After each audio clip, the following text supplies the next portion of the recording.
Broken Open, when your shattered life becomes your greatest sermon.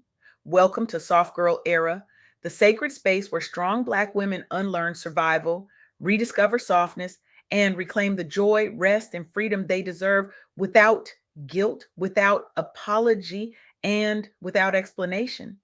I'm your host, LeAnne Dolce, pronounced Dolce, like sweet softness whispered in French, and I'm your guide from burnout to boundaries, from doing to being, from strong to soft, and loving every second of it.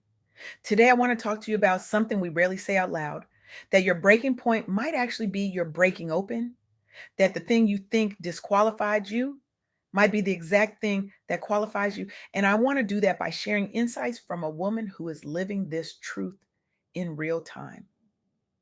Her name is Karmen Belcher. She's a 38-year-old divorced Black mom of two sons, a country girl from Mississippi who migrated to Georgia. And she is not waiting for her life to be perfect before she steps into her purpose. She's building a small business. She's writing a book called Asunder about her divorce and family life. And she's choosing to be a living testimony for women trying to navigate the wreckage and still believe in the rebuild. Karmen is making the world better by refusing to let shame write the final chapter of her story. And that right there is revolutionary. Let me tell you something that nobody wants to admit. We've been lied to about what qualifies us for purpose. We've been told that you need to have it all together before you can help anyone else, that you need to be healed before you can be helpful, that your mess disqualifies you from your message. But what if the opposite is true?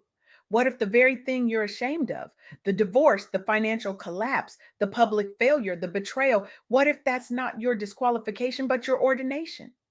Here's what I know: your story is not over after divorce or heartbreak. A failed marriage does not disqualify you from love, success, or purpose. A rough season does not mean you're damaged goods. You can rebuild emotionally, financially, spiritually, and professionally in your late 30s, your 40s, your 50s, and beyond. And Karmen Belcher is not the only one proving that. Let me tell you about Sarah Jakes Roberts. Sarah became a teen mom at 13 years old. 13. She was pregnant and navigating motherhood as a child herself.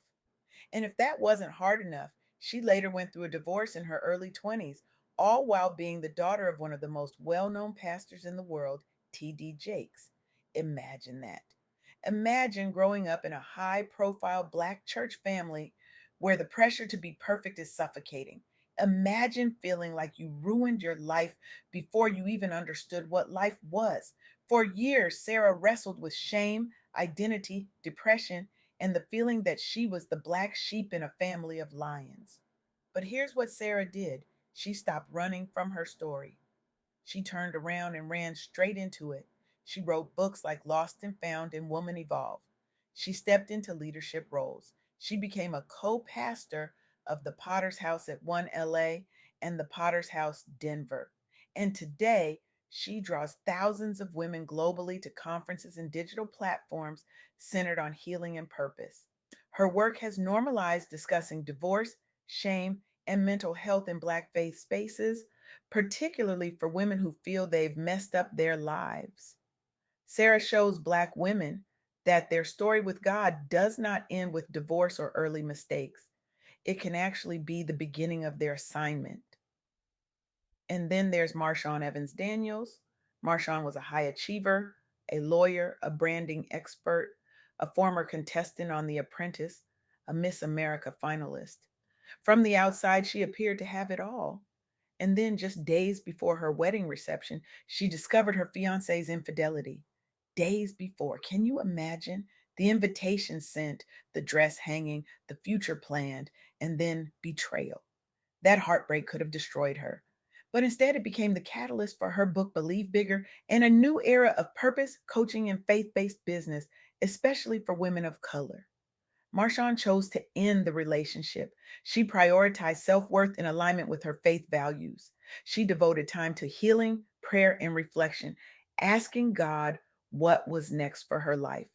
And what came next was a movement. She wrote Believe Bigger, teaching about purpose triggers, painful events that push us into our true calling.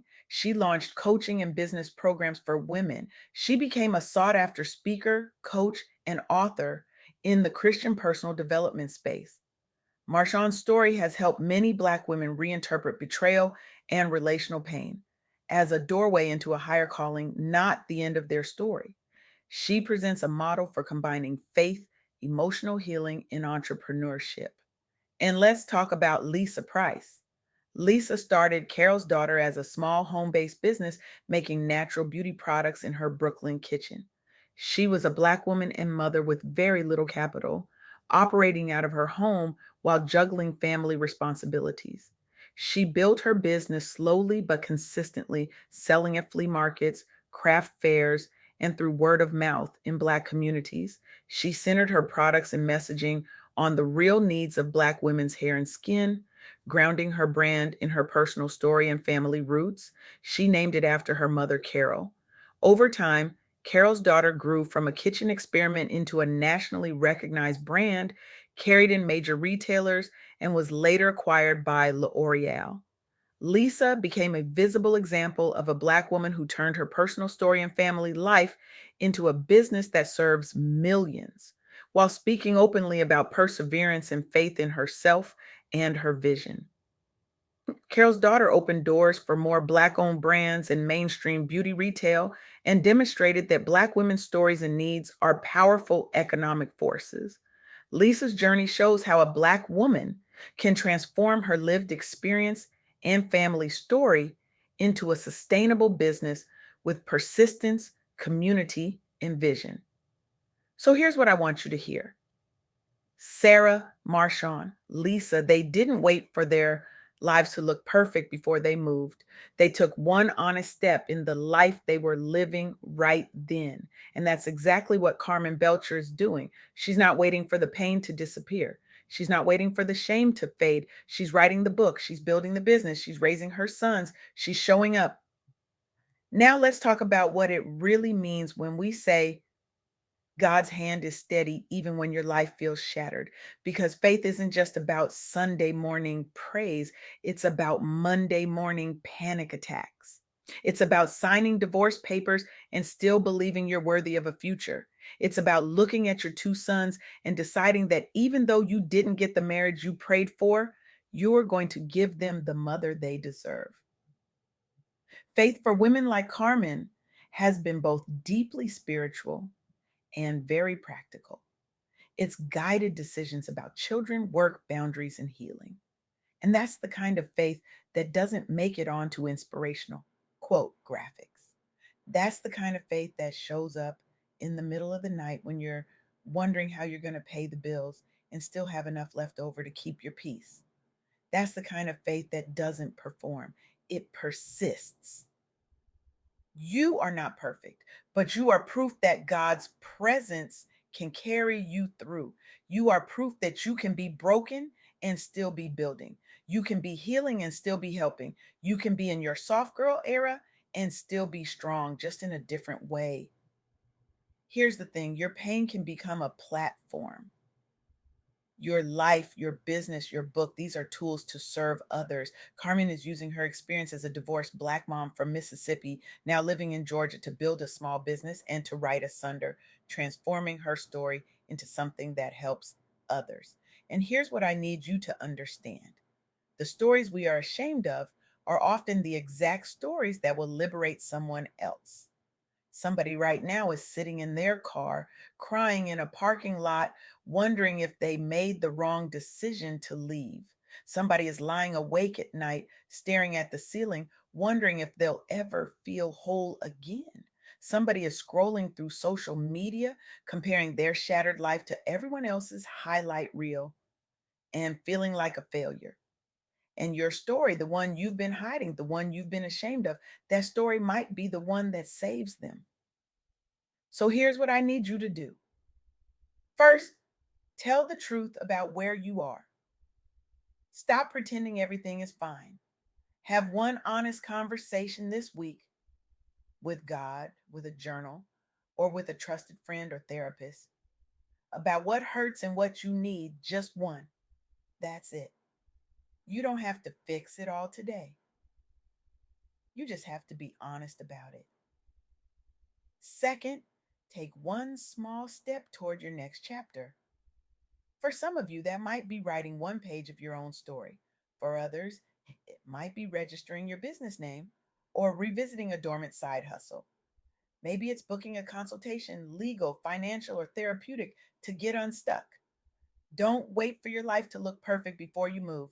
Take one honest step in the life you're living right now. Third, reconnect with your source of strength. Reestablish a simple daily practice, prayer, meditation, scripture, affirmation that reminds you God's hand is still on your life. Seek community, whether that's a small church group, a support group for single moms, or a sister circle of other Black women entrepreneurs. You were not meant to do this alone. I want you to feel something right now. I want you to feel seen and validated, especially if you're a Black woman who is divorced, a single mom, or quietly struggling in your 30s, 40s, or beyond. This story is not a fairy tale, it's real. It's messy, it's hard, and it's still unfolding, but it's also full of hope. Not the sugar coated kind, the kind that acknowledges how heavy it can be. Court papers, co parenting, finances, loneliness, while still pointing to God's steady hand and the possibility of a new chapter. I also want you to feel encouraged to believe that your story is still valuable. If Karmen can turn her pain into a book, a business, and a testimony, maybe you can build something from your story too. Maybe the thing you've been running from is the exact thing you're supposed to run toward. Maybe your soft girl era isn't about having it all together. Maybe it's about finally being honest about what fell apart and building something beautiful from the pieces. So here's my final question for you. How are you learning to be soft in a world that taught you survival? What role, mask, or responsibility are you no longer willing to carry? How has your definition of strength evolved? What does your soft girl era look and feel like right now? What past wound are you still tending to, and what's helping? How are you actively creating space for joy, rest, and boundaries? And how have you turned survival into something sacred or supportive for others? These are not rhetorical questions. These are the questions that will change your life if you let them. These are the questions Karmen Belcher is answering every single day as she builds her business, writes her book, raises her sons, and walks in faith. Your story is not over. God's hand is still on you. And your pain, that thing you've been hiding, that thing you've been ashamed of, that thing you think disqualifies you, that is your platform. That is your purpose. That is your power. Stop waiting for permission. Stop waiting for perfection. Stop waiting for the right time. The right time is now. The right story is yours. And the world is waiting for you to be brave enough to tell it. Not because it's pretty, but because it's true. And truth, messy and broken and beautiful truth, is what sets us free